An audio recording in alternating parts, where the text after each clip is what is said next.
Hi, my name is Lin Zong, and in this video I will be talking about the women's suffrage movement, as well as two influencers from this movement and its impact in today's modern society for women.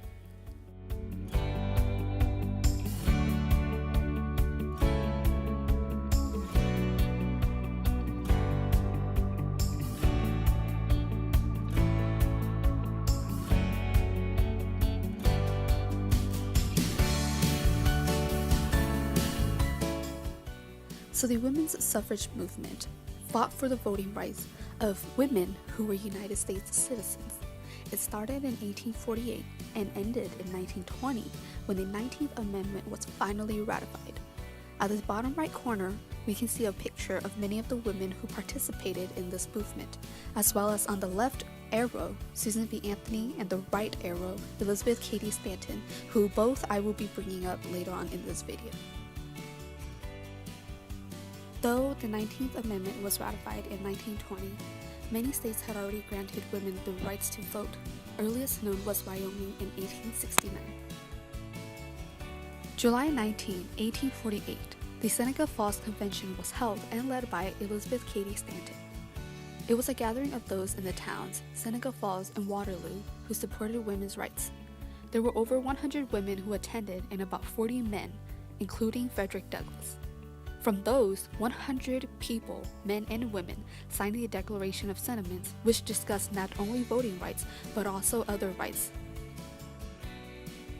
Susan B. Anthony, one of the most famous women's suffrage activists, grew up with the belief that men and women were equals. She traveled the country speaking about the rights that women deserved in the United States. She wrote books that told about her stories, along with the advocacy for women's rights. Two experiences that sparked her involvement was that when she was 20 years old, she was hired to be a teacher, but was only going to be paid $2.50 a week compared to her male counterpart who would be paid $10 a week. And in 1872, she casted a vote in the national election, and as a result of that, she was arrested and fined. But being who she was, she didn't pay the fine, and instead used this opportunity to argue against why she was arrested even though she was a US citizen. Elizabeth Cady Stanton's father was one who participated in the laws of the United States, so she grew up hearing her father and brother-in-law talking about women's rights all the time. As she got older, she participated in many other organizations, and after she got married, she attended the World Anti-Slavery Convention in London in 1840 with her husband. But her, along with other women who were present, did not have any reserved seats for them, which triggered the argument about women's liberties. And after she came back to the United States, she then called for the Seneca Falls Convention in 1848.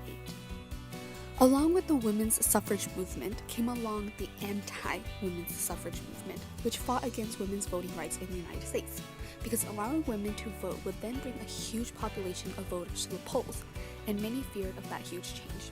So in the case of Maine and New Brunswick, some elite females in Maine believed that the men were the head of the family and their ideas were crucial for society. And some elite males in New Brunswick fought against having any sort of political power given to the women. And both proposed that the population of women who actually wanted to vote was very small, and only some women did want to vote.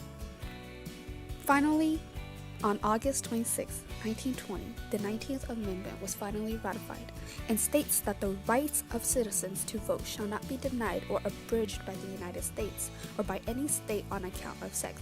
Congress shall have power to enforce this article by appropriate legislation. Its impact beyond women's voting rights. The most important outcome of the 19th Amendment was that it brought huge change for the future. With the ability to vote, more voices and representation would be present in the elections.